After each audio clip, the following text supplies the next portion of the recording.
So good afternoon and welcome to German Imperial Projects. This is a Mosse Zucker-Goldberg New Books event. Today we'll hear from Matthew Unangst, who's author of Colonial Geography, Race and Space in German East Africa, 1884 to 1905, which is out with University of Toronto Press, 2022. And he's going after Adam Blackler, who's discussing his book, An Imperial Homeland, Forging German Identity in Southwest Africa, and that's out with Penn State University Press, also 2022. My name is Professor Chad Gibbs. I'm director of the Zucker-Goldberg Center for Holocaust Studies at the College of Charleston, and I'll be serving as chair for our event today. Please be aware that we are being recorded. I have a few acknowledgments and introductions to make and some technical details to discuss before I hand things over to Adam for him to tell us about his excellent new book. So first, I'd like to acknowledge the staff and supporters of the organizations underwriting today's event. This book launch, this dual book launch, I should say, is made possible by the University of Wisconsin-Madison History Department, the George L. Mosse Program in History at the UW-Madison, the Zucker-Goldberg Center for Holocaust Studies at the College of Charleston, and the UW-Madison Center for German and European Studies. We thank them all for bringing us together today. Matthew and Adam's discussions of their books will be followed today by comments from Professor Michelle Moyd. So let me read just some short bios of our three contributors today. I'm going to start with Matthew Unangst. Matthew Unangst is an assistant professor of history at SUNY Oneonta. In addition to the book we're discussing today, he's published articles in the Journal of Global History, the Journal of Historical Geography, Central European History, and the Journal of Imperial and Commonwealth History. His new project analyzes the ways that Tanzania, West Germany, and East Germany managed the historiography of German East Africa for political goals from the 1960s to the 1980s. And Adam Blackler is assistant professor of, I'm sorry, that is out of date. He is associate professor of history at the University of Wyoming. His first book monograph, entitled An Imperial Homeland, Forging German Identity in Southwest Africa, appeared in September 2022 in the Penn State University Press's series Germans Beyond Europe, sponsored by the Max Cade Institute. Among Dr. Blackler's other recent publications include a co-edited anthology entitled After the Imperialist Imagination, 2 decades of research on global Germany and its legacies, and a chapter in the multi-volume collection, A Cultural History of Genocide.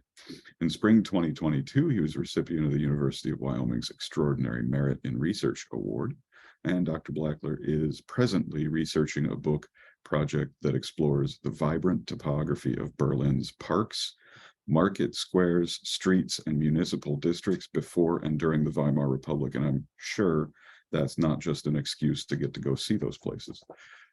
Professor Michelle Moyd is Associate Professor of History at Michigan State University in East Lansing, Michigan. She's author of Violent Intermediaries, African Soldiers, Conquest, and Everyday Colonialism in German East Africa, published by Ohio State University Press in 2014. Her published work has also appeared in International Labor and Working Class History and Radical History Review.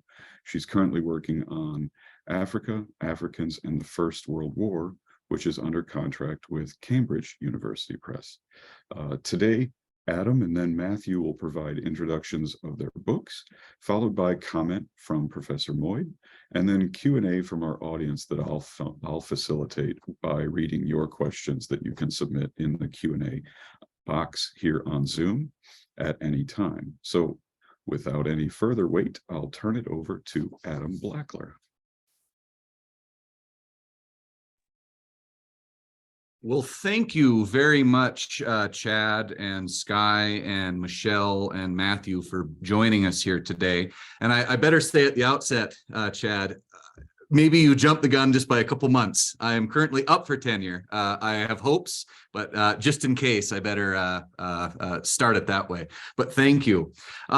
Genuinely, it's a pleasure to be here. I have prepared a brief presentation. I'll share my screen momentarily. And I'm going to endeavor, I say this a lot, but I'm going to endeavor to be brief, because I'm not only interested in hearing from Matt, but in particular, I'm interested in hearing from Michelle and also the audience's assuredly excellent questions. So without further ado, I will jump into the presentation, and I look forward to speaking with everybody. My apologies here. Okay. In June of 1886, Heinrich Ernst Goering, colonial governor of German Southwest Africa, sent the first of an eventual 23 official letters to Hendrik Witbooi, chief of the Witbooi Nama. Act reasonably, he wrote. Realize that the best course is to return home and live in peace with your old father and with your tribe. The German government cannot permit chieftains who have placed themselves under German protection to support your enterprise of plunging a protected chiefdom into war. I trust that you will attend my words. After the letter's arrival, Witbooi read its contents and immediately discarded its instructions. 3 months later, Witbooi received another missive from Goering, this time inviting him to participate in a conciliatory meeting between various warring parties. Instead of responding positively, however, Witbooi took the occasion to remind Goering of the power dynamic in the colony. I understand that you want to negotiate peace, he wrote, you who call yourself a deputy. But how should I respond? You are someone else's representative, speaking in this case, speaking in reference to Kaiser Wilhelm II, and I am a free and autonomous man who only answers to God. I have nothing further to say to you. A deputy is less powerful, so I have decided not to comply with your request.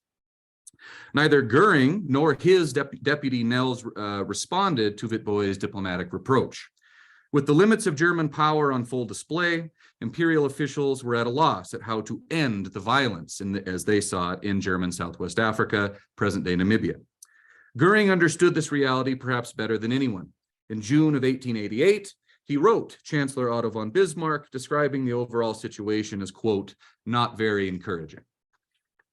Now, at the end of the 19th century, depictions of colonized African peoples, as well as the landscapes and regions themselves, were prevalent throughout the German metropole. Tobacconists catered to the erotic fantasies of colonial enthusiasts with Ovaherero Mädchen in their advertisements. Coffee and chocolate companies used portraits of Black African women to affirm the quality of their beans. Youth magazines allowed children to escape into so-called exotic domains where their imaginations could wander unhindered by so-called civilized social expectations. Anthropologists shifted the paradigms of scientific analysis by studying so-called natural peoples as faceless objects. Novelists published romanticized accounts of faraway conflicts, a practice that over time made the realities of colonial bloodshed palpable for a continental audience. Though characterizations like these unfortunately typified the contemporary discourse on Africa and epitomized Europe's dominance over the continent, they belie the significant degree to which Africans in particular in turn manipulated German impressions of the colonial project. Indeed, as the exchanges between Goering and Witbooi in 1886 demonstrate, Africans played an important role in the political evolution of German Southwest Africa. In the specific example, Witboi's refusal to accept imperial authority pressed colonial officers to confront the limitations in the colony. Even more importantly, it shattered the illusion of German cultural superiority. After the arrival of German settlers in 1884, at least officially, colonists quickly discovered that they could not govern merely on the basis of their national convictions and sense of adventure. It is here that my book, An Imperial Homeland, seeks to reorient our understanding of the relationship between Imperial Germany and its empire in Southwest Africa.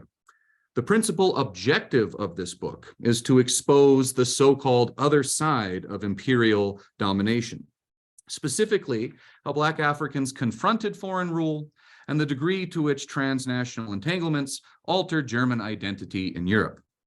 In doing so, this book's primary contribution is that it helps to show how colony and metropole became inextricably tied together, starting in a period that is not necessarily typically considered part of the German Empire, something I'll say a little bit more about in a second, as well as it further reveals how the colonial experience in German Southwest Africa helped to eventually manifest and then elevate into a new ideal of both femininity and masculinity in the metropole itself. And so in this capacity, what this book, and this is where I would like to be a little more conversational at this point, what this book really seeks to do, in addition to those points that I've laid out as its significance, is to further emphasize first and foremost that the colony itself and really Germany's colonial project mattered to such an extent that Germans that never even imagined going overseas before could start to relate with what the colony itself, in this case in Namibia, pictured here, represented to them, both in a social way as well as in a national way, the convictions of how their identity manifested themselves. And I think in my particular case, and again, I'm not just saying this because I know Matthew Unangst very well, but why I think now Southwest Africa is very interesting is for two reasons in particular. Number one, it was Germany's first official overseas protectorate, a space that was colonized officially in the spring of 1884. Secondly, related to this point, less than a decade later, it became Germany's first and only ever settlement colony.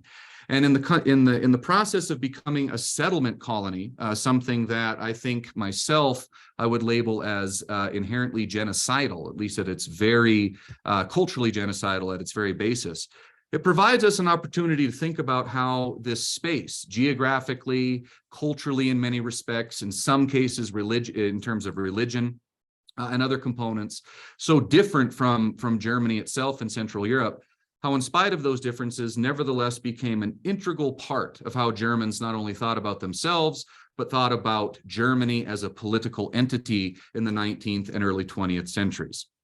And so I think for those reasons, Southwest Africa really offers itself and serves as this really important point to make some of these arguments here. And so the way this book primarily makes this argument, and it's something that I am proud of, to be sure, and I don't want to get ahead of myself and label myself as as being a historian that I am not. I am first and foremost a historian of Germany and modern Europe. But in that capacity, to do this project well, I very much believed that I needed to go to Southern Africa, as many places as I could, specifically Namibia, and do the work of a historian and learn African history and learn the experiences of, in some cases, survivors and meet with them, but get into the archives in particular. And so in this respect, while a European history, it is holistic, it's an approach, and it's for that I'm proud of. It's something I'm proud of. And I think the way the book very much makes this point is in its methodology. The book focuses on building this argument about the relationship between colony and metropole by pursuing what I refer to as colonial encounters. And the way I define this specifically is in two broad ways. First and foremost, a colonial encounter could be formal points of encounter, specifically how diplomats, how Africans themselves, in many respects, challenged, as in the case of Witbooi, wrote and challenged through diplomatic venues and through means of diplomacy, interactions with Germans and Europeans, what people in Europe read about in newspapers, informally, people that didn't actually experience Africa themselves. But it could also be formal points of encounter, specifically those that took place between, again, colonists themselves, the merchants, soldiers that go overseas, oftentimes to commit horrific acts of violence, in addition to, again, Africans themselves, how they confronted these acts of colonial occupation, at first conquest and then occupation. And as we'll see in this particular project, or as I emphasize in this particular project, the ways that Africans were successful in challenging German modes of conquest and occupation, and the direct consequences that those successes had in the mindset of Germans and how they approached the colonial project, again, specifically throughout the 19th and early 20th centuries. And so if I may just highlight a couple of examples that I focus on in the book that I think are particularly rich and worthy of at least some commentary here. And to begin with the formal version, the informal versions of colonial encounters. One of the things that I focus on in the first two chapters of this project is to, first of all, endeavor to expand the periodization of what we think about when we talk about German colonialism. Formally, again, as I'm sure many people in the audience know, Germany's formal imperial project lasted between 1884 and 1919. While that is perfectly a worthy area of a worthy period to study, I'm proud of this book because it is very much focused in the 19th century, the pre-colonial 19th century to be more specific. And the way to engage in some of these in this research is to look, among other things, at pre-colonial publications. Die Gartenlaube was one of a series of family magazines in this particular case that wrote about the potentials, or what the editors and the articles and the authors in these pieces put together, what they would regard as the potentials of colonial occupation, in some cases even before Germany itself was a unified nation. And so in this particular case, this particular image I'm using here is from 1868. Again, before German unification, as well as before official German colonial occupation of Namibia. Dr. Julius Ferdinand Bernini, going to various island archipelagos in the Pacific, eventually in New Guinea and parts of Australia as well, and documenting what he thought would be potential areas of conquest. But in his own way, he fancied himself as an amateur ethnographer. And a lot of what he ended up writing influenced a lot of himself. He absolutely harbored civilizational worldviews about the supposed inferiority of, in this case, people of color in the global South, but also the supposed superiority of white Germans in this case, and trying to showcase this as an ethnographer, as someone from a position in society that demanded respect. But what was interesting about these family magazines, what made them such a useful source, and what I think really, again, speaks to their power as an informal encounter, they purposely embellished what the articles embellished what a lot of these individuals saw and promoted, but did so in a way to attract attention among people who otherwise would have probably not thought, in this case, about Australia and New Guinea. And in doing so, it romanticized the potential of empire, and in many respects continued the kind of work and narratives that the late Susanna Zontop, among others, have talked about over the past 15 years. This was a continuation of that, and in this case, right before the formal colonial period began. So how people started to think about empire and its potential well before there ever was a formal imperial entity. So this is something that I delve into. In addition, after the formal colonial period began, I spent a lot of time, looking at the impact of everything from advertisements to toys, and in this particular case, board games. What the maker's intention was for these games, but also then the ramifications and consequences of them in German society. By no means do I want to give the impression that every single child or young adult, or for that matter adult, played this particular game when it first came out right before the turn of the 20th century.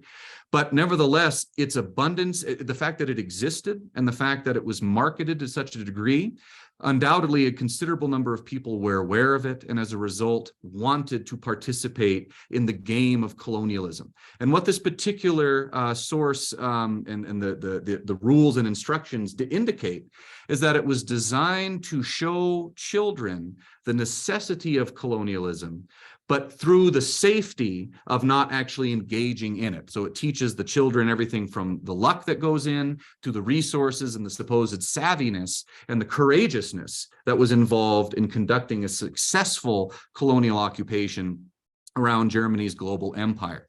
So again, an example of how people who did not formally go overseas, or perhaps never even really thought about doing it themselves, nevertheless were participating in colonialism, one of many ways we could talk about. And then the very last informal counter, and perhaps one of the most, not to create a false hierarchy, but one of the really the most egregious and the most racist that we could talk about, though all of these are up to this point to be sure, were the so-called human exhibitions that took place in many places throughout not just Germany, of course, but throughout much of Europe, where quite literally human beings involuntarily, in most cases, from in this case, Germany's colonial empire, were taken to effectively participate as subjects, as objects to be observed by populations in this case, in the metropole. One of the more famous is the Deutsche Colonial Ausstellungs, exhibition in 1896 in Treptow-Park, where, among other things, massive exhibits were put up that were supposedly supposed to be archaeological and ethnographic, but also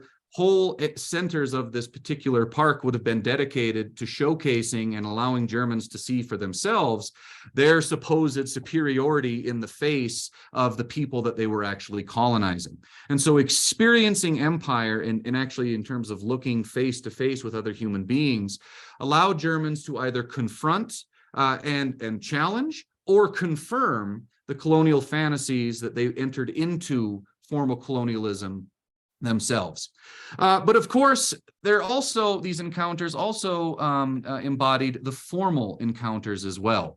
And so in this case, I also spend a lot of time, mostly in the second half of the book, of engaging with everybody from missionary societies to individual missionaries themselves, all the way to the settler farmers who go overseas and in their minds have every intention and every justification to colonize Namibia for their own purposes. Most of these individuals who actually do embark on colonization overseas do so for economic reasons, but also to escape what they themselves will describe as either the so-called urban slums or the general melancholy feelings that they have about the society they're in at that time. This was a sense of adventure. This was a place that they really thought they would become themselves.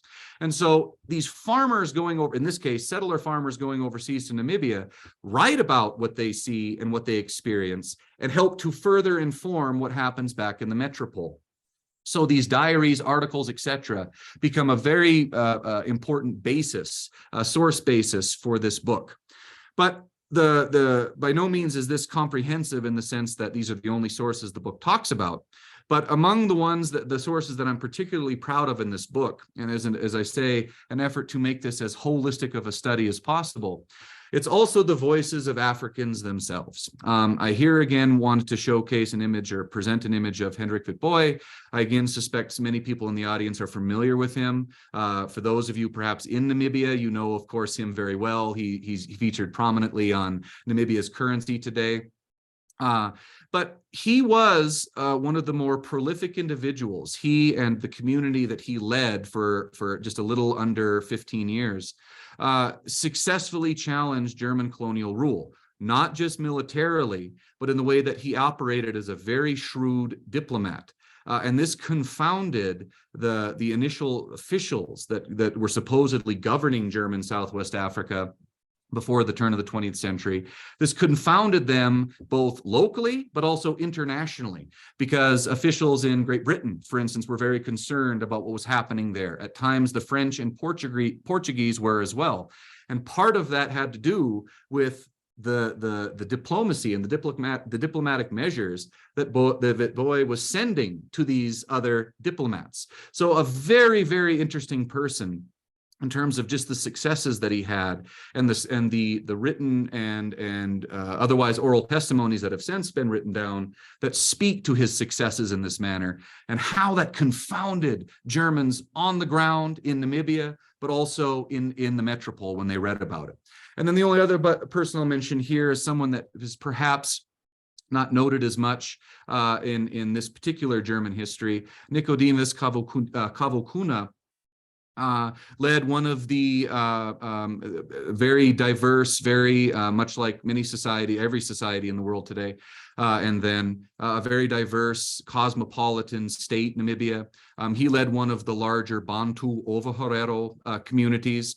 And in his active resistance against the Germans proved to be so successful that unfortunately he was betrayed by some members with his own community after a so-called rebellion in 1896, and was imprisoned and eventually executed by the German colonial establishment. And as a result of talking about him, this book very much emphasizes the continued degree to which Germans were confronted on a semi-daily basis, the legitimacy of their colonial rule. And in their minds, how that justified, certainly by the turn of the 20th century, justified in their minds their continued use of violence, both normalized or so-called everyday violence, but increasingly systematic and large orchestrations of violence to keep rule in the colony. And what all of this ultimately leads me to conclude is, as a result of facing these confrontations, both written but also militaristic, as well as internationally in various venues, Germans increasingly, and in this particular case, men in particular, increasingly developed this notion of a masculinity that was informed by the colonial sphere itself. And increasingly, what constituted for many German men, many German white men, I should clarify, the ideal settler increasingly constituted the ideal German man as well. And a lot of this, of course, was steeped in the violence of colonialism, the inherent violence of colonialism. So we see this in the petitions that prospective German settlers send to the German Foreign Office, the Colonial Abteilung, to receive permission to go overseas, all the way to communities in Germany itself, who later on will glorify and martyr the individuals who died in their minds in the name of them and the colonial project. And this is typified most prominently in Berlin in 1907, with the establishment or the erection of what is today referred to colloquially as the Herero Stein, memorializing specific Germans who died in what they will later on refer to as the Herero Aufstand, what all of us today acknowledge and regard as the Herero Nama genocide. And so in tracing this history, to conclude, in tracing this history in this way, this book allows me to do, in addition to what I hope are the significant elements of it, two particular things. Expose the encounters expose how the illusions of German colonial fantasies were effectively shown to be exactly that by Africans themselves, number one. And two, how one of the unfortunate consequences of those realities being demonstrated to Germans on a relatively daily or annual basis increasingly demonstrated then the genocidal potential of German colonialism.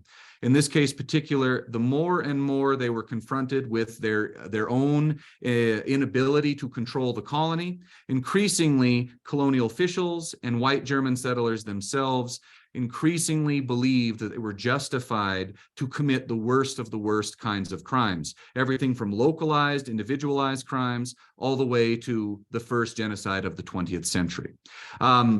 So I appreciate the opportunity to speak a little bit about the arc of this project, some of what I attempt to do, both from a historical standpoint as well as a historiographical one, and I appreciate your attention and look forward to hearing from Matt. Thank you all very much.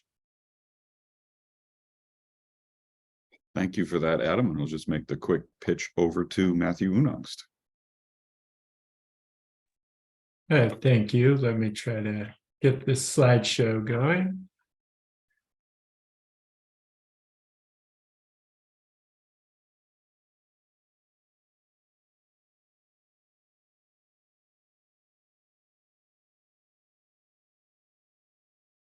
Thank you to everyone. Good afternoon. I appreciate the opportunity to speak with you all today. To Chad and Sky for organizing this, and to Michelle and Adam for joining me in this event. I'm here to talk about my book, Colonial Geography, Race and Space in German East Africa, 1884 to 1905, published with the University of Toronto Press. By the geography of the title, I mean in part maps, but more importantly, I mean cultural geography, which is ideas about space and the relationships of people to it.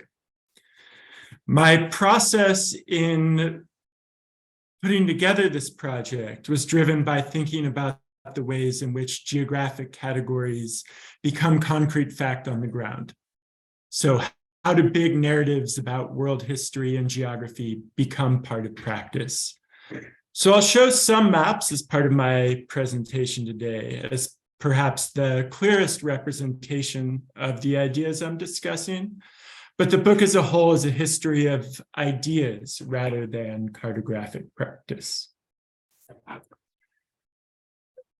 The book examines debates over economic development in German East Africa between 1884, its founding as a private colony by the German East Africa Company, which I'll refer to by its German acronym, the DOAG, and 1905, the date of the Maji-Maji War against German rule that reshuffled the decision-making process in Germany's colonial office. So I don't look at the last decade plus of German colonial rule. In East Africa, German colonists conducted debates over the economic future in terms defined by a new discipline, cultural geography, which emerged in Germany during the 19th century. Cultural geographers posited connections between the characteristics of physical spaces and the racial characteristics of the societies that inhabited them. Thus, they argued that race and space were intricately linked and that the development of one meant the development of the other. Together with Adam's book today that we just heard about, I'm looking not for connections to National Socialism that have dominated much of the scholarship on German colonialism, but rather situating the study in its immediate political and cultural context of the late 19th and early 20th century. I argue that the most important element in German imperialism was not its violence, but its attempts to apply racial thinking to the mastery and control of space. In contrast to Adam, I think that German East Africa is the more interesting of Germany's colonies. At the time, Germans spoke of it, wrote of it as the most important colony, both economically and as the place where they saw the greatest hopes for future wealth. Before Germans showed up, East Africa had been a zone of interaction between different regions of the world. You see in one of these maps here, the connections of migrations from the region to other parts of the Indian Ocean world. And East Africa, particularly the East African coast, had been a place where people from other parts of the world had converged and tried to make sense of and controlled environments. And so although I'm focused on the German story, this argument I make in the book has applications more widely to this broader scope of the Indian Ocean world, to colonialism in empire, or geography in empire more generally, and even to contexts far from 19th century East Africa. Beginning in the 1880s, German ideas were mediated through local actors whose own conceptions of the region's geography and history shaped German colonial practice. There were tensions between state projects of creating borders between political and economic units, often defined in ethnic terms, and spatial imaginaries based around networks connecting people across space. The result was a hybrid geography that combined European, African, and Indian Ocean ideas, which Germans used to claim territorial sovereignty based on race as the primary factor in East African history. Those geographies became the basis for state-directed development in German imperialism from that point forward, the idea of managing race and space in tandem. Today, I'm going to talk about two cases from the book, one from a period of claiming territory in the 1880s as German colonists were trying to establish control of space and create a colonial state, and the other from a period of trying to create economic development in the early 20th century. The first case examines the development of the concept of hinterland in East Africa in the 1880s. This concept, hinterland, has become popular in scholarship on various maritime worlds over the last few decades, the Mediterranean, the Indian Ocean world, and so on. Hinterland defines spaces by economic connections rather than political borders. So it serves as a shorthand to describe an area that sends exports and receives imports through a port city. That's the area connected to a port, linking continental spaces to maritime ones, crossing any kind of political borders. This economic concept, I argue, first emerged in German colonial claims to demand control of the East African coast and resolve tensions with local geographies. And so this here is from the first use of this in English, from an economic geography handbook published by George Chisholm, where we have this economic definition already when it first comes into English. But initially, the concept was a physical one. Hinter means behind in German, and in the wake of the 1884-1885 Berlin Conference, Germany proposed future African borders based on what it called the hinterland theory. As German diplomats argued it, this theory was that a nation's colonial claims on a coast should extend into the interior of Africa along lines of latitude. This is the ideal of territorial sovereignty, marked on a map along Cartesian lines. It took no account of African claims and allowed for the creation of European colonies without the complications of African politics. So as a concept used to draw maps like the traditional map we see of the Berlin Conference of these European claims as already decided on the ground. But of course, the reality was more complicated. The goal was to create clearly bordered sovereignty, no matter what the actual case was or how absurd such claims were. This is a detail from a map of German East Africa as of 1886. You can see a sphere of influence as imagined in Berlin in the red line near the top, showing the border between German territory and British territory.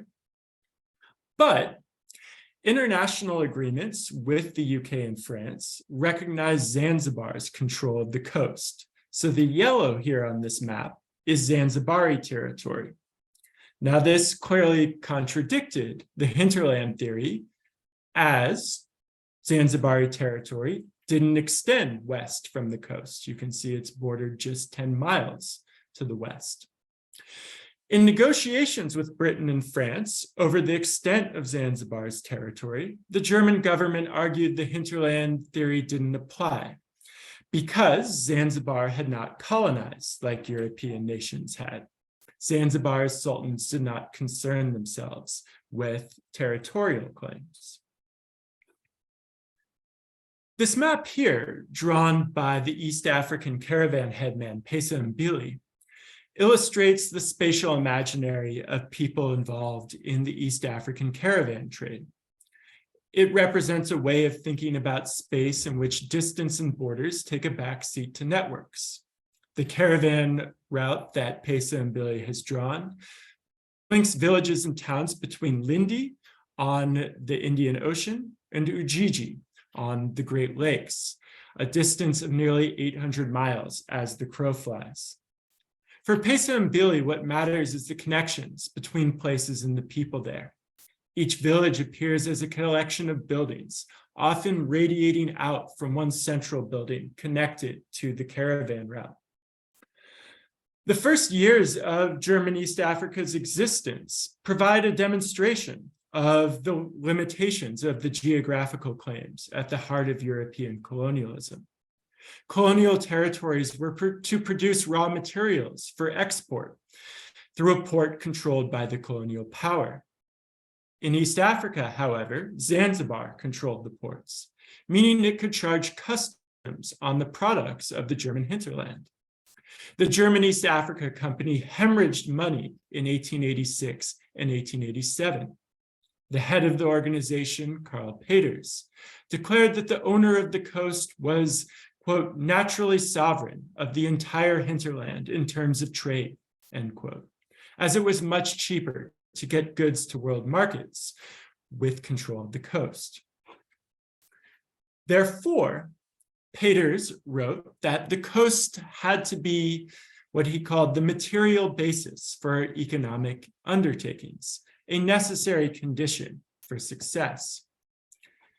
In trying to limit Zanzibari power on the mainland, the East African Company and the German government had previously highlighted a lack of taxation and a lack of legal system under Zanzibar's control.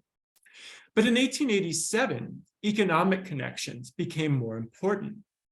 The narrative of an Indian Ocean world history and the economic definition of hinterland began here in publications and speeches by colonialist figures and social scientists whose expertise was invaluable to the effort.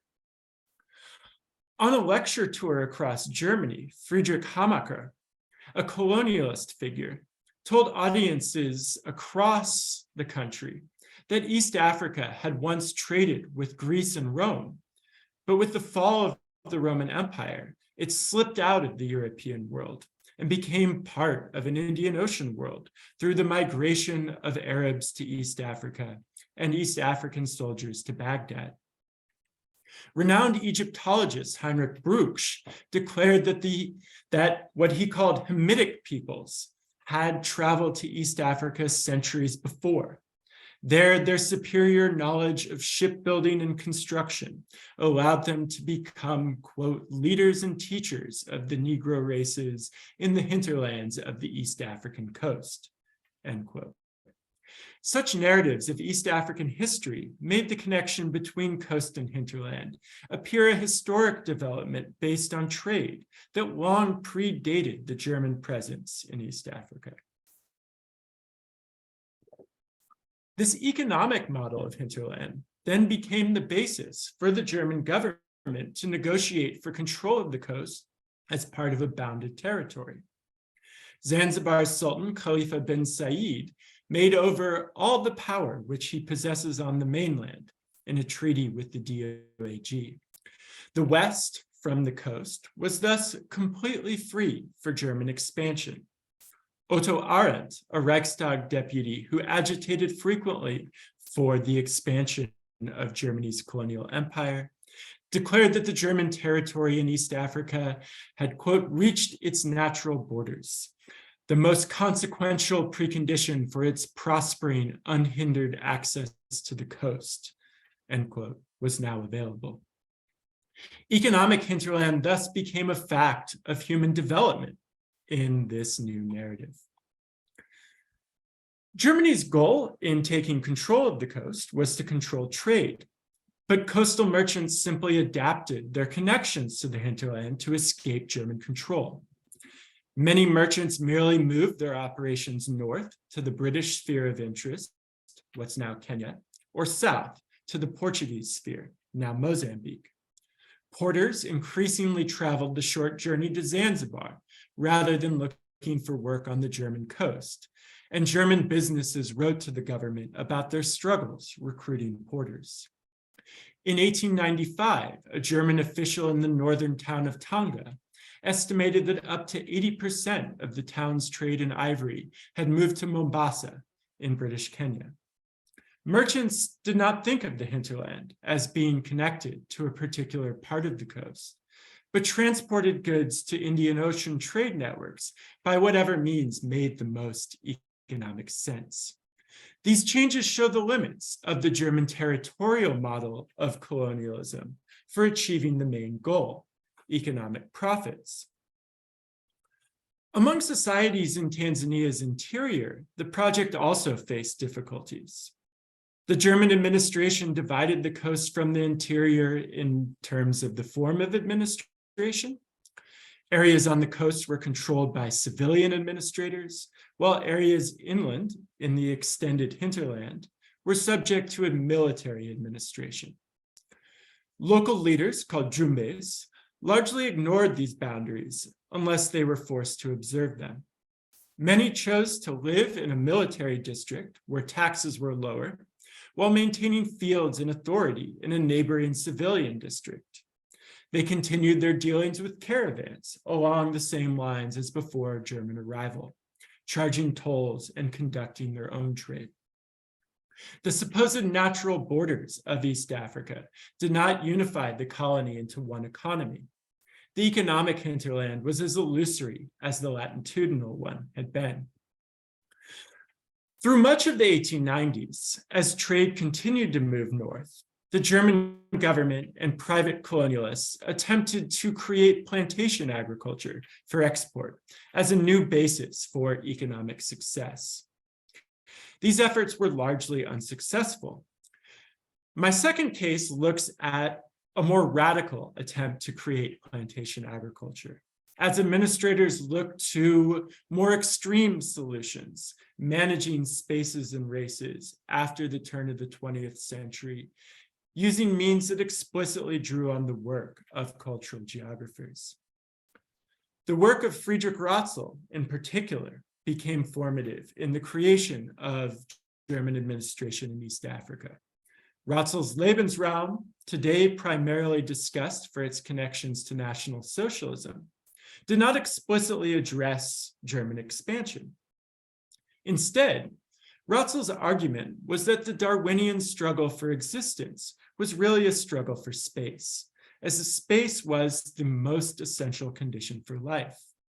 Over time, he argued, the spaces between species and human races would disappear as they encroached upon each other, and the weaker would retreat before the stronger. Ratzel argued that one of the clearest cases of this was in German East Africa, where Lake Tanganyika, which he called a relict lake, was home to breeds of plants and animals, as well as human races that were dying out at the turn of the 20th century. German administrators attempted to speed up this process through the management of race in the colony.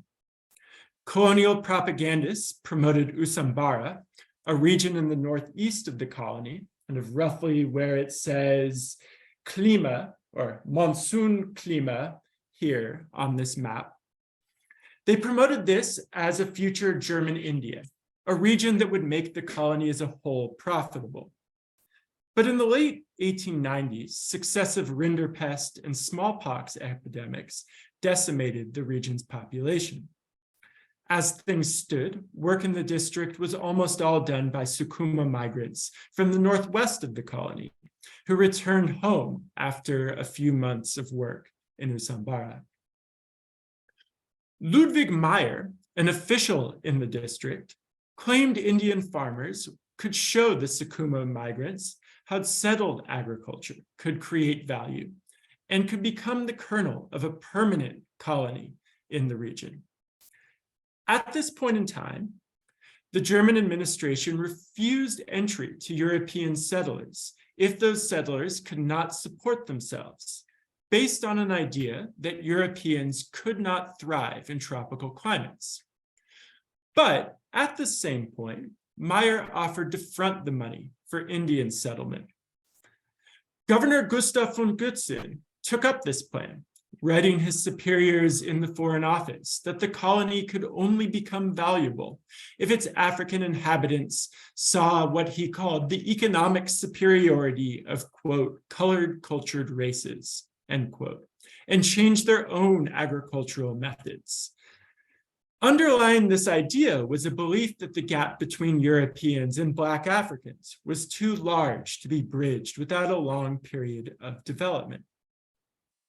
Governor von Gutzen decided that Sri Lanka would be the best sources of these quote-unquote Indian farmers on the advice of John Hagenbeck, a German planter there.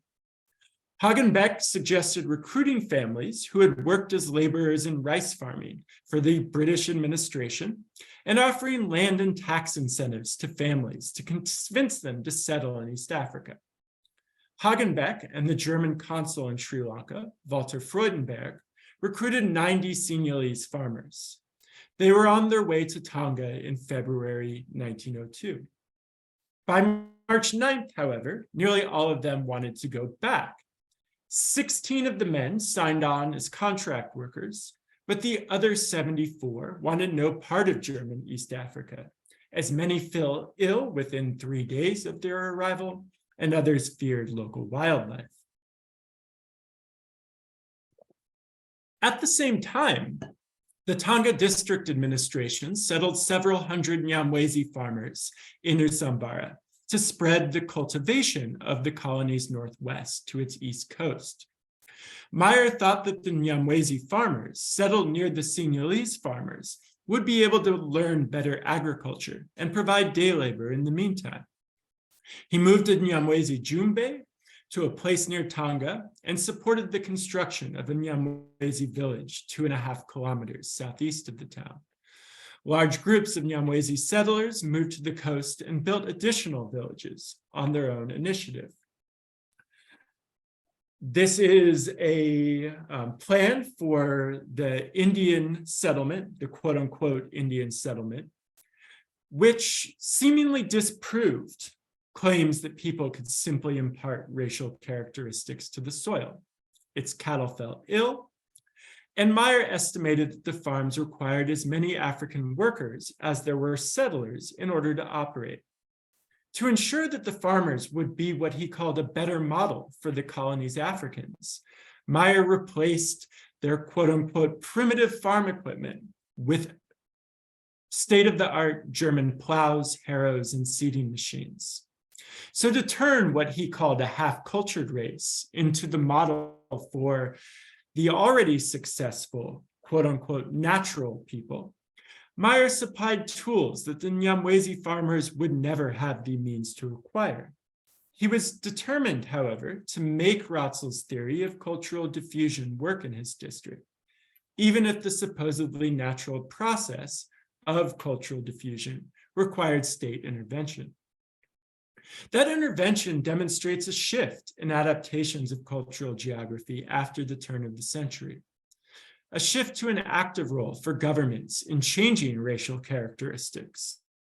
By the start of the 1900s, East Africa's administration, with support from Berlin, was directly trying to apply racial thinking to change space, a mode of thinking that Germans would bring back to Europe in later decades.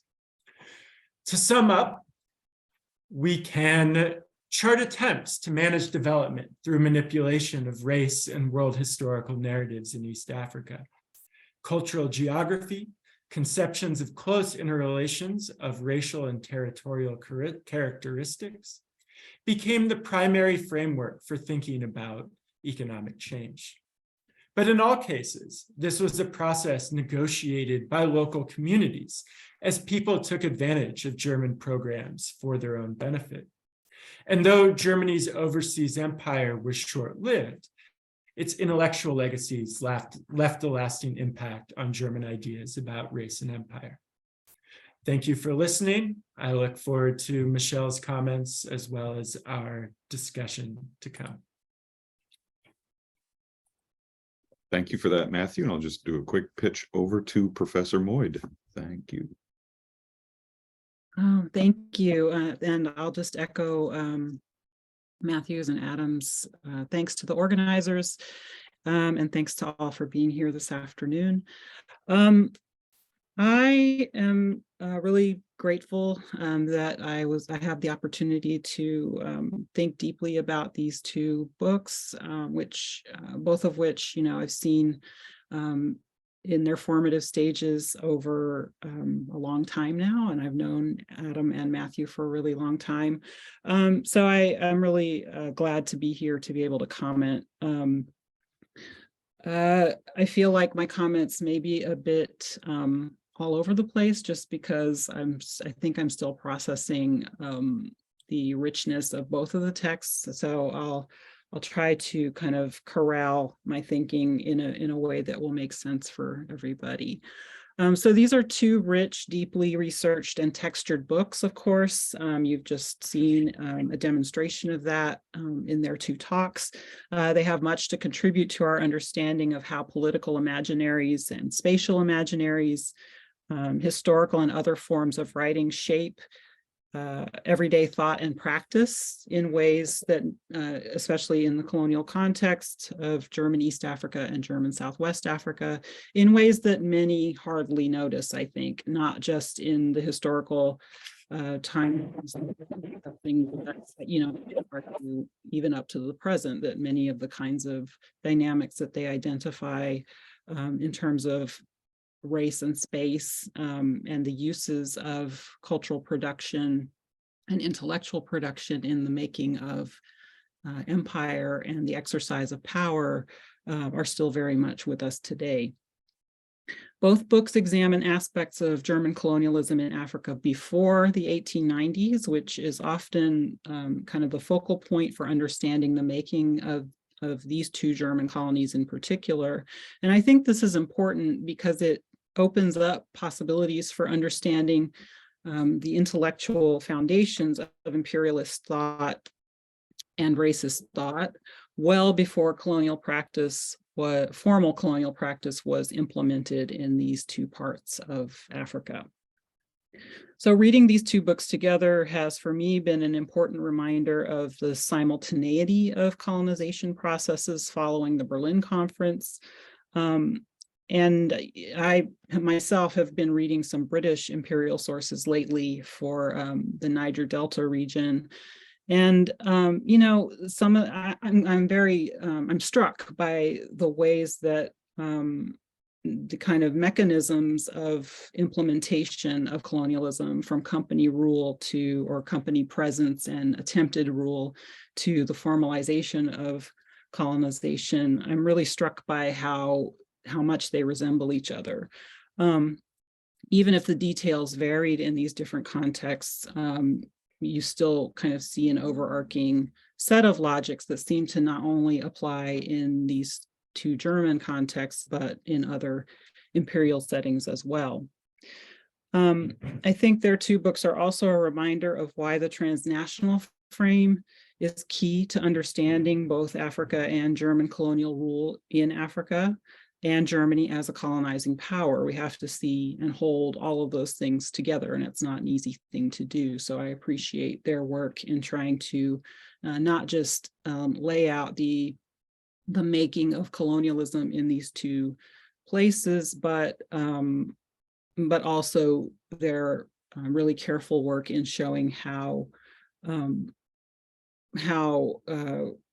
colonial methods and logics around colonization and imperialism were fed back into Germany in a kind of cycle. And so thinking about those readerships and audiences back in Germany and the circuits of knowledge that were being formed as these various scholarly works were happening, as well as the journalistic portrayals of colonial expansion and so on. It was a good reminder that that the transnational frame matters. So I've grouped the rest of my comments into kind of 4 sections, which I'm thinking about as concepts, people, sources, and then what I'm thinking about, what was on my mind as I was reading. So let me just launch into those. So starting with concepts, I think the notion of culture is right up front. And in fact, Adam's very first paragraph is about culture as rendered by Goethe, as rendered by Die Gartenlaube, going back to a quote by Goethe. And what's interesting is that having read both of the two books, you get this really great kind of consolidation of the vast array of things that are included in that notion of couture. So Adam emphasizes the, the kind of the more cultural, I guess, aspects of it. And Matthew emphasizes the cultivation, the agricultural aspect of it, which both and all of it is important for understanding the way that concept worked within colonial thought.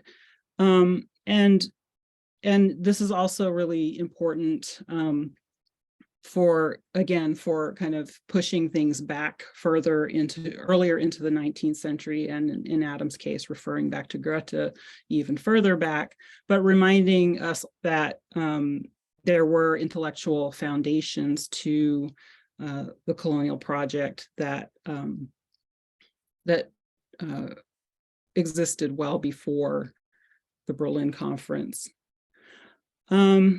I think both books also remind us of the importance of Stand, or maybe class status, in the ways that German anxieties were mobilized, both within colonial spaces, colonized spaces in Africa, and at home. So, for example, Matthew writes about the Sachsenganger, workers who would kind of be present for work for a specific length of time, and then they would disappear, return home, probably to cultivate land. And then there's a parallel that's happening in German East Africa. And so the way that these logics that are informed by the politics and economics of home are then projected onto the East African context. And so that too was a kind of conceptual thread that I noticed in both books. Similarly, anti-Semitic projections that, that were constantly worried about loyalties that were placed outside of the nation. So this too comes through in Unangst's book, that the worries about nomadism, in particular in German East Africa, peoples like the Mosse and later in the book, he writes about the presence of South Asian immigrants brought to German East Africa to farm, as he just talked about in the end of his remarks. In both of those instances, there's sort of a logic of a racist, anti-Semitic logic that places those people within a framework of not being sedentary and not being tied to agriculture, and therefore suspect. So, of course, Heimat is an active concept in both of their books. And I think I won't say more about that right now, but it's definitely an important idea that connects, that helps us think about the colonized spaces within the same frame as Germany. So again, that transnational piece comes through clearly. I think one of the things that I'm struggling with, and it's not the fault of these books at all, but something I've been thinking about a long time and not really finding the right way to talk about it, but I'll use a quote from Adam's book on page 6, where he says that colonial counters shattered the illusion of German cultural superiority. And I know what he means here, and I think that it is on its face a valid statement. On the other hand, I wonder what happens when we talk about the shattering of the notion of German cultural superiority, and yet the continuation of the violence that continues to subjugate and shorten life chances for so many African peoples. So I think this is just something that's on my mind, and I should have put it in the on my mind section, but it comes up for me because I was because here in the kind of thinking conceptually about what's going on in both of these books, what emerged for me is a reminder again of how utterly labile German racist and civilizationist thought could be, how responsive it could be to the practical experiences that its agents were having on the ground, even as it also insisted on the foundational notion of white supremacy. Maybe that's anachronistic to describe it that way, but I think fundamentally that's what we're talking about. The dynamism of racist thought, even as it never budged in its assumptions about African inferiority. And so this is just kind of a big question that I continue to come back to in my own work. Okay, and then I think both books demonstrate the importance of masculine aspirations for particular forms of adventure that were tied to ideas of Kultur and Heimat in ways that I think come through most clearly in Adam's last chapter, but then also I think Matthew's chapter on Emin Pasha and the motivations that the things that motivated Germans to get involved with that that kind of celebrity exploration case also reminds us of the power of or the kind of power invested in the quest for a particular kind of masculinity that was informed by cultural production as well. Okay, on to people. There were a few figures in both of the books that I thought warranted pointing out as kind of pivot figures or figures that you can find in both contexts as imperial travelers. So the obvious one is Lothar von Trotha, who, of course, probably everybody on this Zoom session recognizes as the author of the extermination order in German Southwest Africa. But he also spent a few years in German East Africa, and he was, and as Matthew points out, he was a purveyor of one of the kind of racialized historical narratives that argued for racial management in development between the years of 1894 to 1897. And if you look at his life, his kind of career trajectory, you see that he was in German East Africa for those years I just mentioned. He then went to China. He was present for the Boxer Rebellion, and then he ended up in German Southwest Africa during in the war, and was the kind of one of the architects of the genocide. So I continue to be fascinated by these careers, and he's not the only one of these colonial military types who saw multiple colonial contexts and the violence that took place within them, and yet who are also participating in these intellectual spaces and trying to apply them as they traveled across the empire.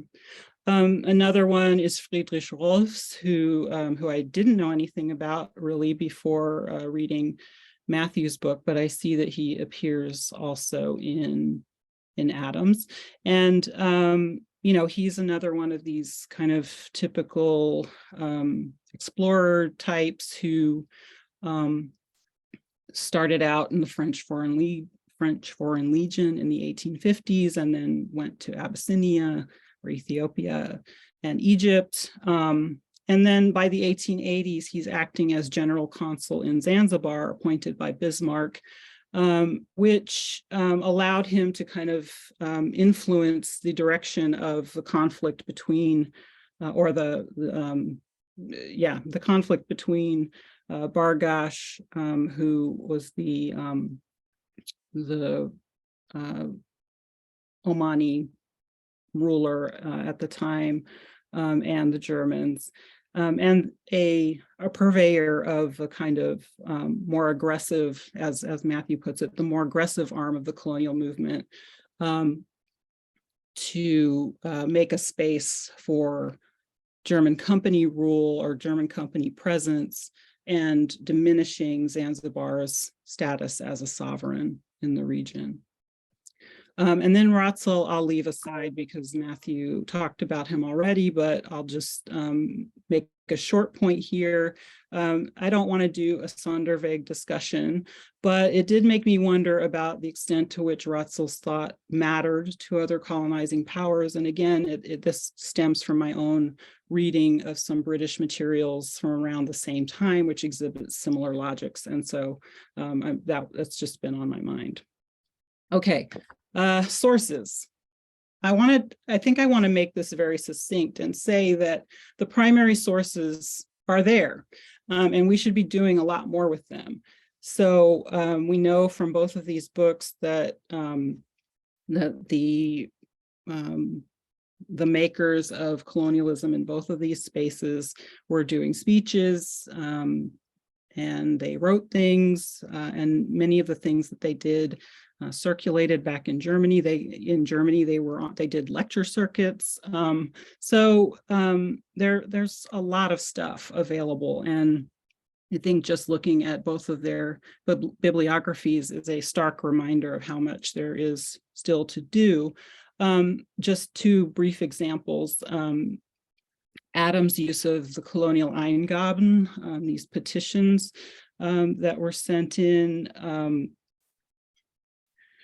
and then Matthew's use of, or looking at documents that were sent by German volunteers for the Emin Pasha expedition, both of which provide insights again into this kind of making of a colonial masculinity within the German Empire in this moment. All right, let me wrap up. Got about a minute.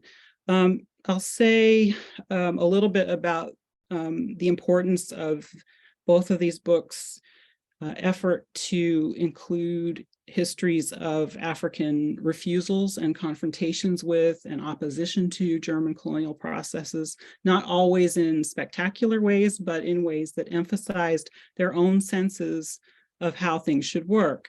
So for Adam, the words of Hendrik Witbooi and Samuel Ovaherero and others remind us that they did not accept German demands and were willing to risk everything in order to oppose them. And then I think what's interesting about, Matthew just showed the image of Pesa Mbili, the image drawn by Pesa Mbili, a map that is often used in scholarship as an illustration, but is less frequently analyzed on its own terms. And I think one of the great things that Matthew does in this book is to show how representation, geographic representation, renders the world in particular ways that also say something about spatial imaginaries. And so I was excited to see Pesa Mbili's map used in that way. All right, so I guess my last comment then, and this is within my things I'm thinking about, and this will be the last thing I say. One of the things that I wondered about, especially as I was reading Matthew's book, is that mobility is inherently threatening to, it seems that mobility is inherently threatening to everybody concerned. So and this, I think, also comes through in Adam's book, that, this notion of those who travel to these spaces, distant spaces in Africa, risk losing their culture. So Germans might find themselves without the same level of culture that they had before they left Germany. But at the same time, those who are supposed to be doing the labor, Africans, can't be controlled if they are mobile. And so they also are constantly undermining the potential of culture. And so, I'm thinking about this question in terms of labor and the relationship of labor to these German imaginaries, whether spatial or political, or cultural, or combinations of all of those. And I'm interested in the problem of how these colonizing logics, elaborate as they were, could not really tolerate African mobility, even when they needed it fundamentally to function, right? So, so in German Southwest Africa, passes were a way to reinforce the limits of mobility for African peoples, especially after the genocide.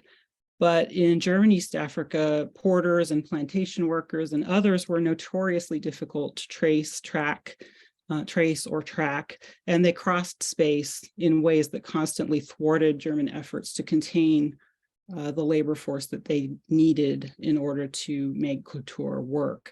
So I wonder if Adam and Matthew have anything to say about that. Otherwise, I'll simply end with, I think both of their books remind us that,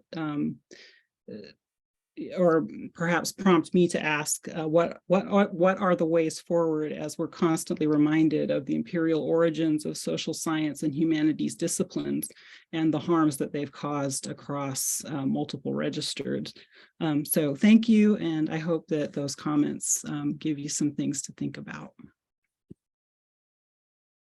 Thank you very much, Michelle. So I thought we could definitely go back to Matthew and Adam if they want to speak before I go to Q&A.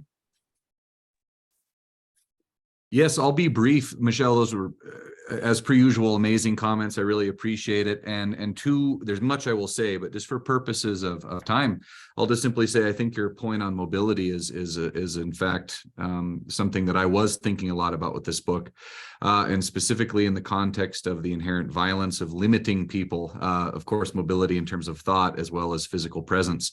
And I think that in my specific case, the way you see that violence evolve is how some German occupiers, as I know you've read, when they arrived, tolerated some, if you will, nomadism, quote unquote, or mobility, so long as some communities and societies were willing to go along with what the government mandated.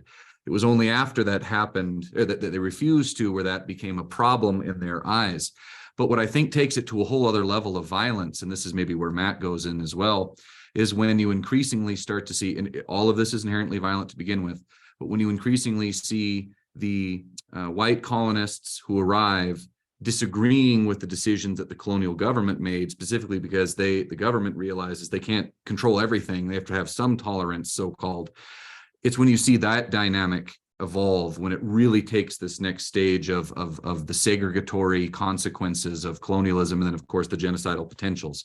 So I think that's a theme throughout, and I think that's something I will continue to think about in the context of what you just said, the legacies. Obviously everything from land in Namibia to all kinds of rights that are limited. So just to say, I completely agree, and I think that's a fundamental component.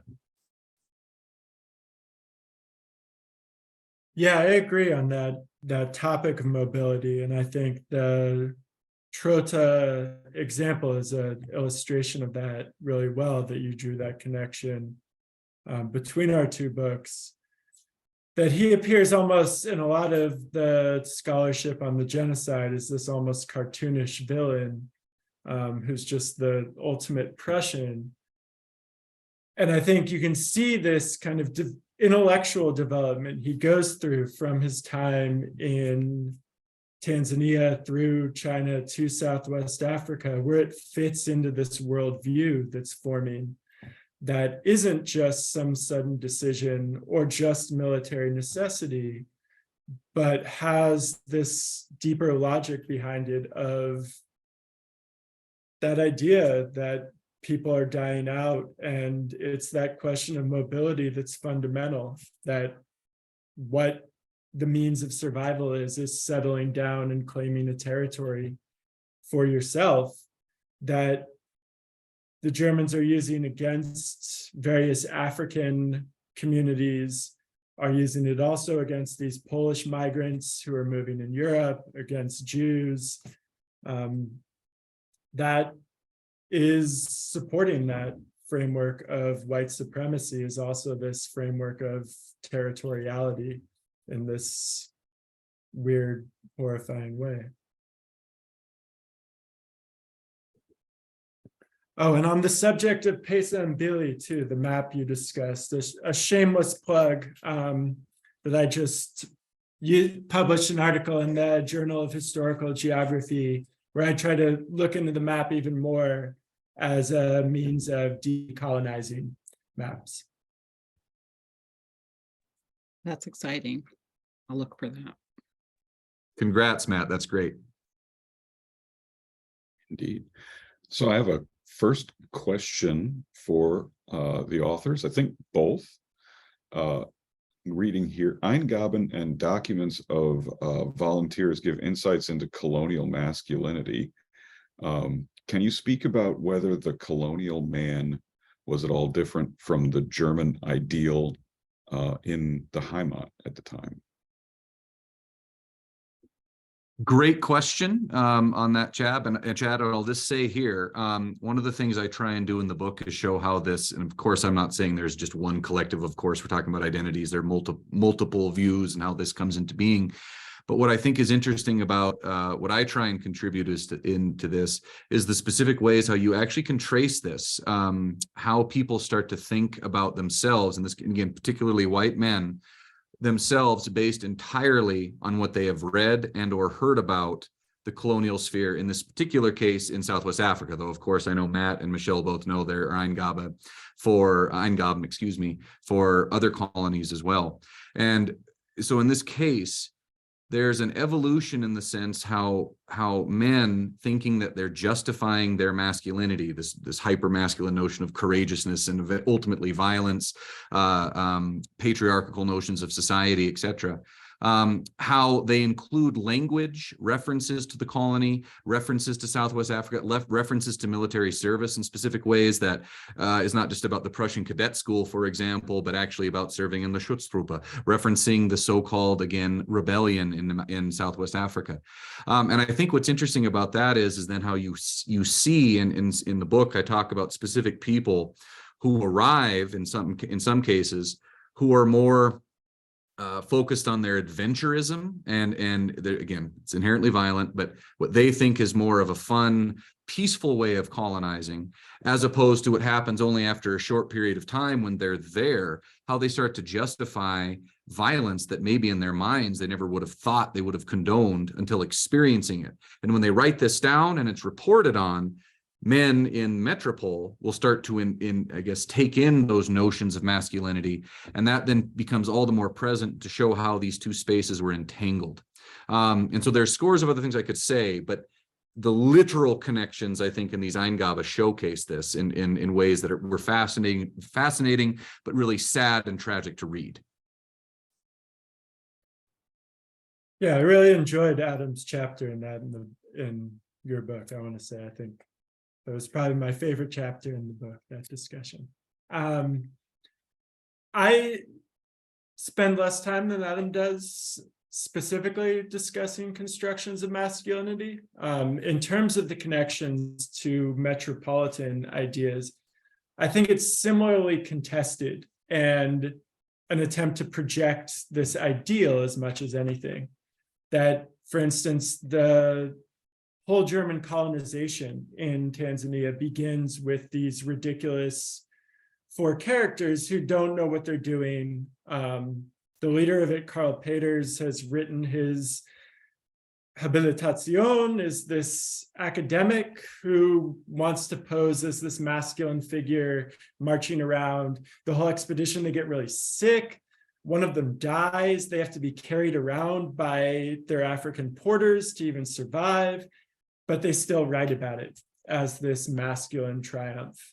The figure of Emin Pasha that Michelle mentioned these applications for is this German guy who is a governor in what's now South Sudan, northern Uganda, who gets lost. There's a whole bunch of worry about saving him.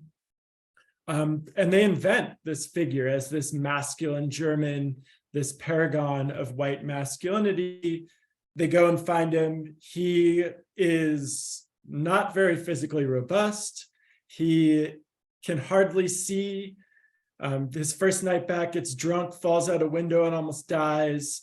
He also has a daughter with a Black African woman, which is really troubling for trying to construct him as the paragon of white masculinity. And so they kind of abandon him after a little while. But it's like in metropolitan Germany, there's lots of different visions and a real attempt to control it and prevent any alternative. That in East Africa, there's worries that proletarian men are going to get there, and that's going to be a problem. And we need to make sure it's only these men who are stable with the masculinity we want to have in the colony. Thank you.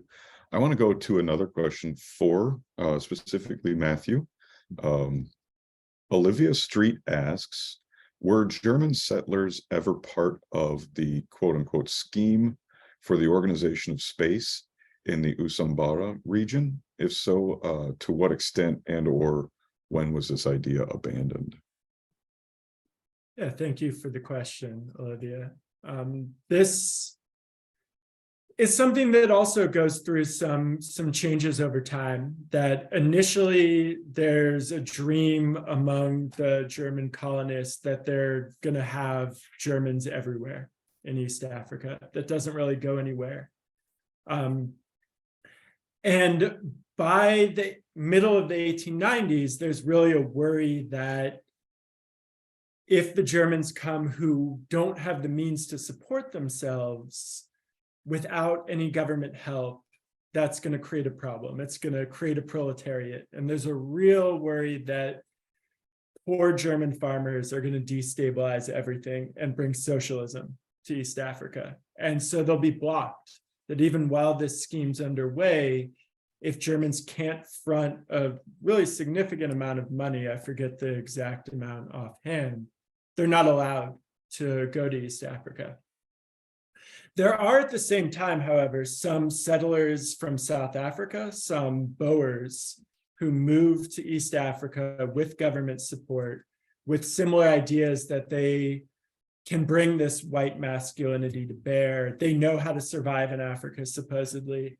But that also turns into something of a disaster, which the government winds up deciding that's not a solution either. So there's really an idea by the late 1890s that they don't want too many Germans there, except for as a kind of elite, but not anything below that. Okay, I have a specific question for Adam now. Bradley Nichols asks a historiographical question for you. Could you talk about a bit how your work engages with Daniel Walters on German Southwest Africa? Thank you very much for that question. And if I may, Bradley, and there's so much we could talk about, but in essence, that was one of the first books I read that got me interested in this topic back in graduate school. In addition, I'm not just saying this because she's here, but in addition to Michelle's book as well. It engages with it throughout in a lot of ways, but particular, and this isn't a criticism, but in particular, I talk about in the book again the necessity to focus on the 19th century in my book, whereas Daniel's very much is more of a 20th century focus. And again, this isn't a criticism. It's in many respects a focus on the immediate moment before the genocide in Southwest Africa, and then the ramifications that has on a number of different aspects of life for people, African and non, in Southwest Africa in particular.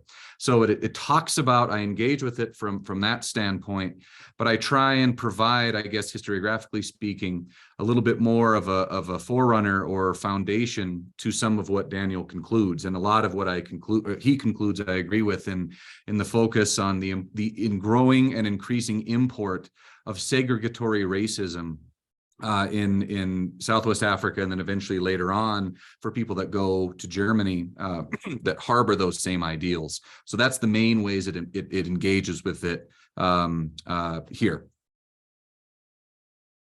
Thank you for that, Adam. So now I think I'm going to come to probably our last pair of questions.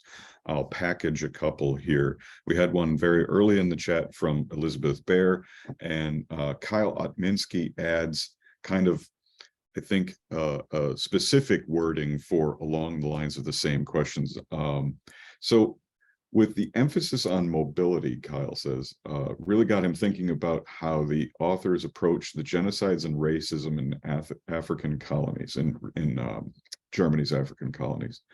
The limiting mobility of both people and culture almost feels like, and he quotes, the containment and eradication of disease in the eyes, I should say, of German imperialists. What do both of you feel about German colonialism possibly serving as a blueprint for future German governments to approach, and attitudes to those they deem dangerous to their prosperity? This is, we had to get at some point to the question of in what ways is the Second Reich influencing and informing the Third Reich? So here is your space to answer those questions there. If you would like, Matt, I can go. Kyle and Elizabeth, thank you. Those to everyone here undoubtedly knows that's among the most central things works on German colonialism have engaged with for the better part of 25 plus years, in addition to even more than that, to be honest. I will say this, and Kyle and Elizabeth, I really hope this doesn't seem dismissive, because it's not. Again, this work, the work and the scholarship that has been done on this question has, among other things, really helped people, especially in the global north, actually read about what happened in the case of Namibia and also, of course, elsewhere.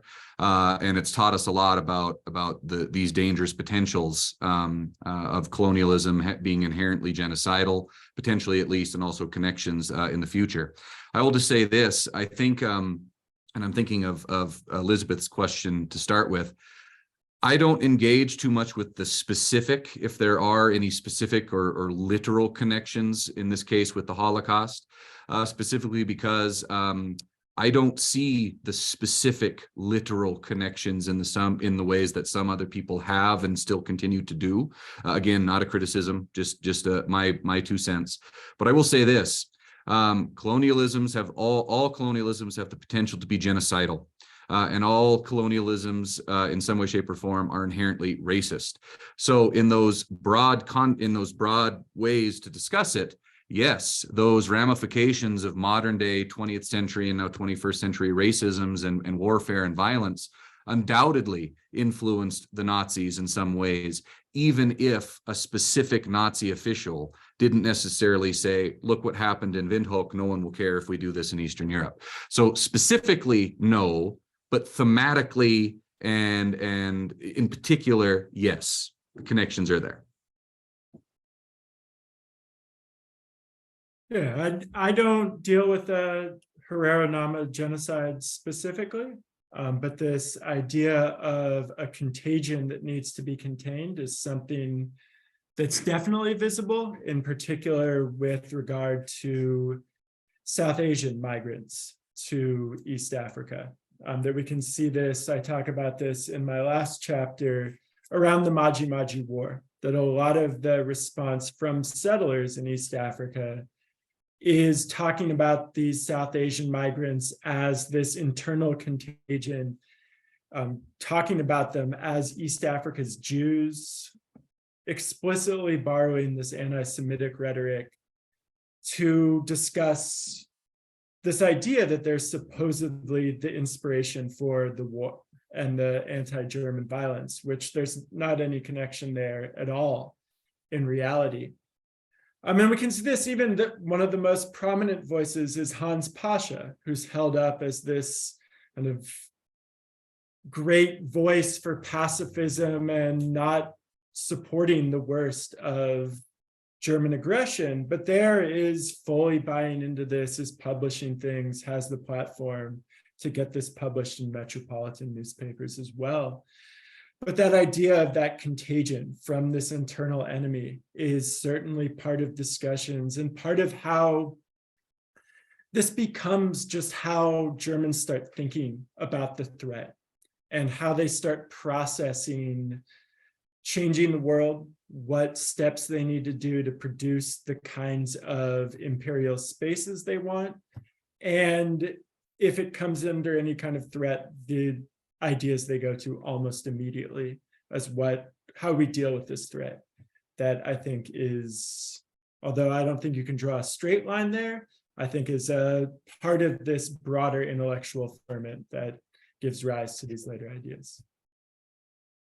Well, speaking of straight lines and paths, wondered if all three of you perhaps, or any one of you would like to engage with the idea of the Sonderweg, and particularly in the context of the colonies after Hull's book, Absolute Destruction. Everyone has got their Germanist smiles on right now from my having said the word Sonderweg, so maybe I've destroyed the day, but we'll see what comes out of this. I can start and then I will have to sign off, sadly, because I still have to teach. But yeah, I think I actually said Sonderweg first, and I said I didn't want to make this a Sonderweg discussion. But there's a line in Matthew's book where he says, where it's something like, the most important thing about German colonialism is race as a feature of how these logics unfold, and that violence is less important, I guess. I mean, I'm paraphrasing, but so of course, I'm like, nah, but as I continue to read, or not nah as a dismissal, but like, of course, for me, I'm thinking all the time about violence and Germany's place in 19th and 20th century racist violence. But I think that Matthew is onto something, that what perhaps is distinct about German colonial endeavors is the way that they tie race to place and space making. And this is why I asked the question about Ratzel, because I think I'm still trying to wrap my head around what this means as I'm reading documents about British violence in the Niger Delta region in the 1890s, where their concerns are about insult, it's about political opposition, it's about the kind of resistance that we see in Germany, East Africa as well, in Maji, but it makes me, that has made me think about what is circulating in terms of the intellectual content of the European colonization processes, and which pieces of it are distinct for which empires, I suppose. They were all violent, I agree with Adam, all potentially genocidal. And so I think the places to look for the differences are in how they articulate the path to that violence. So. And just briefly, Matt, to that point, that path to that violence, I think that's one of the things I was interested in this book. because it's arguably, not arguably, it is the first genocide of the 20th century. I think scholars for a very long time have tried to look for those literal connections to the Holocaust. And so the Sonderweg has, of course, been a part of this particular study for a long time. So in tracing the path of violence, just to say this, I engage with this historiographically, but my focus on the 19th century, again, was to try and demonstrate that it did not inevitably have to become a genocide. And I think in making that argument, the significance of that is we could look at this German example and say this was possible anywhere. This could have been in South Africa. This could have been in Algeria. I mean, fit it in. It's contemporarily a part of all colonialisms. And then the question is, well, then why in Germany? And I think that is what I try and get to. And the last thing I'll say, the reason why I think in particular this is an important way to study this particular topic, and undoubtedly in Matt and Michelle's and so many other work, in doing this, we're not then limiting our respective histories to just being a footnote to the Holocaust, which I'm not saying people have done intentionally or even accidentally, but I think if the only value of what happened in Namibia is that it might connect to the Nazis, we're really missing out on a lot of things. Again, I'm not saying anyone has done that before or currently. I'm just simply saying that's something we need to be aware of. So that's how I engage with Sonderweg. Thank you for that. So I think I've said this before, but now I think I'm serious. I may have one last question here. And if we have to say goodbye to Michelle in the meantime, thank you very much for providing your comments. It was such a help. Thank you. And I'm sorry I can't stay, but good to see you all. And I You too. appreciate- Enjoy class, Michelle. Thank you. Take care. Bye. Bye. So just this last historiographic question for both authors. Could you say how your work engages with Stefan Vogt's ideas on German anti-Semitism and colonialism? Sure. I don't directly engage with Vogt's argument. Where I do see this and discuss the role of anti-Semitism and colonialism is with this figure of Emin Pasha, whose parents were baptized Jews, had converted, but that anti-Semitic past becomes a big part of the argument among the kind of traditional right of people surrounding Bismarck who opposes going to rescue him.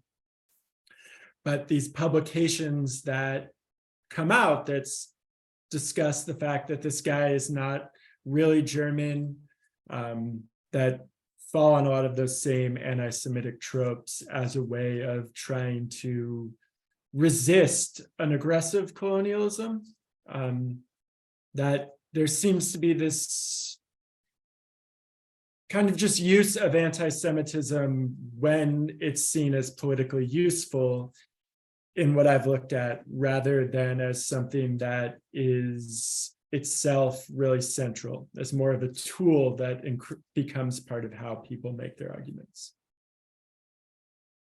And thank you for that question. I too will say I don't explicitly or directly engage with Voigt per se, though the notion of othering and the modern conceptions of othering, in this case, a group of people, Jews, or in this case, in the colonial world, will have disastrous potentials, as again, we were just talking about.